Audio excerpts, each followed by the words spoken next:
सराय। बोल गुरुदेव भगवान की जय हो। गुरु बिन ज्ञान नहीं, जय हो। गुरु बिन ज्ञान नहीं। मेरा कहना नहीं है ये, अरे हम तो संसारी जीव हैं, भगवान ने भी गुरु धारण किए हैं। गुरु बिन ज्ञान नहीं, गुरु बिन ज्ञान नहीं, गुरु बिन ज्ञान नहीं। ये कहते वेद पुराण है, गुरु बिन ज्ञान नहीं। ये कहते वेद पुराण है, गुरु बिन मिलता नहीं। ओ गुरु बिन मिलता नहीं, ओ गुरु बिन मिलता नहीं। सभा में सम्मान है, गुरु बिन मिलता नहीं। गुरु बिन ज्ञान नहीं, हो गुरु बिन ज्ञान नहीं, हो गुरु बिन ज्ञान नहीं। ये कहते वेद पुराण है, गुरु बिन ज्ञान नहीं। ये कहते वेद पुराण है। अगर सभा में कोई बोले ना, धर्म सभा की बात हो रही है, कहेंगे कि पहले ये बता तेरा गुरु कौन है, तब बोलने का अधिकार है। जिसने गुरु धारण किया है वही धर्म सभा में बोल सकता है। एक बार की बात है कि नारद जी पहुंच गए इंद्रलोक में।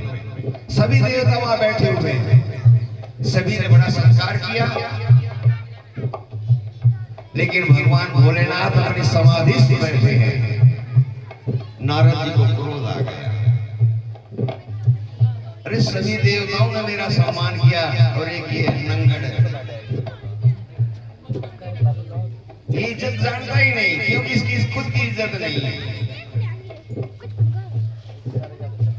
अब भगवान भोलेनाथ से कहने लगे नारद जी, भोलेनाथ आपने मेरा सम्मान नहीं किया खड़े होकर। भगवान भोलेनाथ कहने लगे नारद ठहरो, बात सुनो, पहले ये बताओ तुम्हारे गुरु कौन है, क्योंकि देवताओं के गुरु तो बृहस्पति हैं, लेकिन तुम्हारा गुरु कौन है। अब नारद जी तो ब्रह्म ज्ञानी कहने लगे, मेरे से बड़ा ज्ञानी तो मुझे संसार में कोई मिला ही नहीं जिसे मैं गुरु धारण कर सकूं। कहने लगे कि यही तेरी बात तुझे ले डूबेगी। यहाँ धर्म सभा है, बोलने का अधिकार केवल उसको जिसने गुरु धारण कर रखा है। जैसे हमारे समाज में कहते हैं ना कि ये बता तेरे माँ बाप कौन है, लावारिस की बोल सच्चे दरबार की जय हो। अब नारद जी कहने लगे कि मुझे तो गुरु आज तक कोई मिला ही नहीं जिसे मैं गुरु धारण करूं, मुझसे अधिक ज्ञान हो उसे ही तो मैं गुरु धारण करूं। अब कहने लगे तुझे बोलने का अधिकार नहीं है। अब ब्रह्मा जी के पास गए, कहने लगे महाराज बताओ मैं किसको गुरु धारण करूं। विष्णु जी के पास गए, अब विष्णु जी कहने लगे मेरे तो लोक में चले जाओ, जो भी पैदा जीव मिले वही तुम्हारा गुरु। अब नारद जी मृतलोक में आ गए, देखा एक भील मिल गया, भील उसका काम आपको बताइए भील का क्या काम है। अब नारद जी को क्रोध आ गया, कहने लगे इस नीच को मैं अपना गुरु बनाऊं, नहीं ऐसा नहीं हो सकता। अब वापस गए इंद्रलोक में, कहने लगे प्रभु मुझे देख वो नीच मिला था, उसको गुरु धारण करूं मैं। अब भगवान विष्णु ने क्रोध होकर श्राप दे दिया कि जा तूने गुरु की निंदा की है, इसीलिए 84 लाख योनियों में भुगतना पड़ेगा तुझे, एक ब्रह्म ऋषि होते हुए। अब नारद जी घबरा गए, ब्रह्मा जी के पास गए, कहने लगे महाराज मुझे कोई उपाय तो बताओ इससे बचने का। अब भगवान ने तो श्राप दे दिया, कहने लगे कि तेरा उपाय वही तेरा गुरु बताएगा। बोल सच्चे दरबार की जय हो। अब नारद जी समस्या में, दुविधा में, फिर आए लोक में और अपने गुरु से उसी भील के पास गए और कहने लगे कि गुरुदेव आप कि मैंने निंदा कर दी, मुझे कोई ऐसा उपाय बताओ कि मैं 84 के चक्कर से छूट जाऊं, क्योंकि भगवान ने मुझे श्राप दे दिया। कहने लगे कि भाई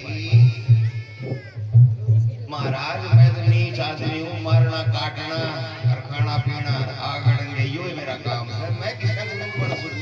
कहने लगे नहीं महाराज। कहने लगे ठीक है तेरा उपाय भी करेंगे, पहले जा भगवान के पास, उससे लिखवा कर लेकर आ कि पहले कौन 84 लाख योनियां है, पहले कौन सी योनि में जाना है, उसके बाद कौन सी योनि में, उसके बाद कौन सी योनि में।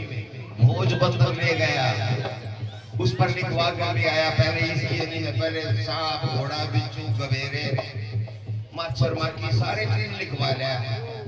कहने लगे महाराज ले आया, बोले कहने लगे इसको बिछा दे धरती में।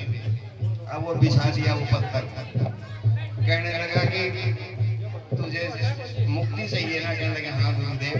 कहने लगा ये 84 लाख यो लिख रखी है, इनको पर घूम जा, नोट मार जा।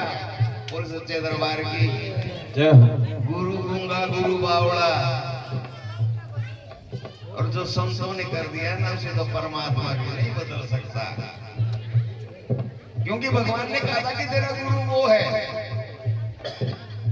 अब नारद की लौट फोटो 84 लाख योनि में। बोल सच्चे दरबार की जय हो। तो ये होते हैं गुरुदेव।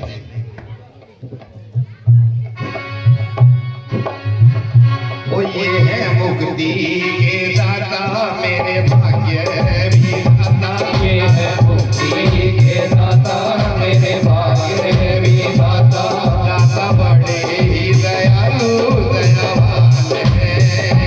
ये है मुक्ति के दाता मेरे भाग्य विधाता, दाता बड़े ही दयालु दयावान है। गुरुवर की कृपा जो कर दे, रोशन जीवन को कर दे, कर्म सर बनाते इंसान है। गुरु की कृपा से क्यों, गुरु की कृपा से क्यों, गुरु की कृपा से क्यों भक्ति तू अनजान है। गुरु की कृपा से क्यों भक्ति तू अनजान है। गुरु बिन मिलता नहीं, ओ गुरु बिन मिलता नहीं, ओ गुरु बिन मिलता नहीं, सब में समान है। गुरु बिन मिलता नहीं, सब में समान है।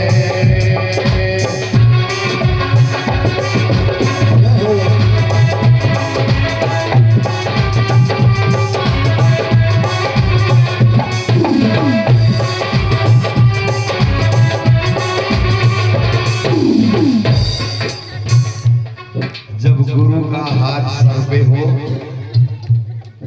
तो सारी दुनिया हिमायती बन जाती है। जिसने गुरु धारण कर लिया केवल वो ही इंसान कहलाने के लायक है, वरना बच्चे पैदा करना, अपना पेट भर के सो जाना ये तो जानवर भी कर लेते हैं। जय हो। फिर इंसान में और पशु में फर्क ही क्या रह गया? गुरु ज्ञान है निराला, पाए कोई किस्मत वाला, हो दिल में उजाला हर ध्यान रे। गुरु ज्ञान है निराला, पाए कोई किस्मत वाला, हो दिल में उजाला कर ध्यान रे। गुरु चरणों की धूल कर दे सूली को सूल। अब मार्कंडे जी थे, भगवान ने वरदान दे दिया कि 12 साल की उम्र है।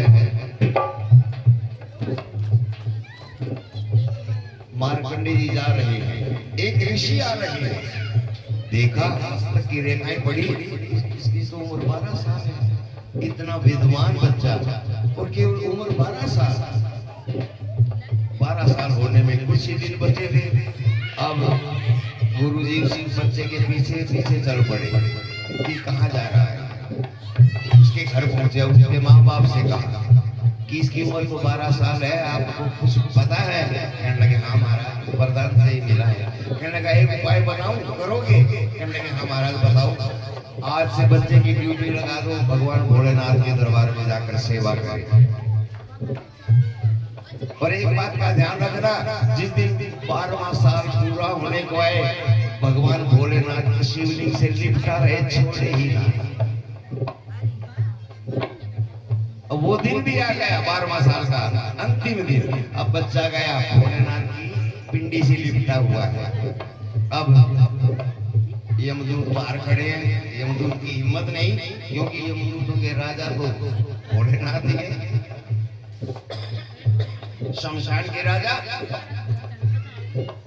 अब यमदूत जाकर धर्मराज से कहने लगे महाराज बच्चा तो वहां लिपटा हुआ है, कैसे करें? अब धर्मराज खुद आए, देखा कि अब आखिरी दिन पूरा होने वाला है, तो बच्चे की ओर दौड़े धर्मराज। भगवान भोलेनाथ प्रकट हो गए, अपना त्रिशूल उठाया और धर्मराज के पीछे दौड़ पड़े। धर्मराज कहने लगा महाराज मेरी गलती तो बताओ, तेरी गलती इतनी कि तेरी हिम्मत कैसे हुई मेरे सेवक की ओर आंख उठाने की? बोल जय हो।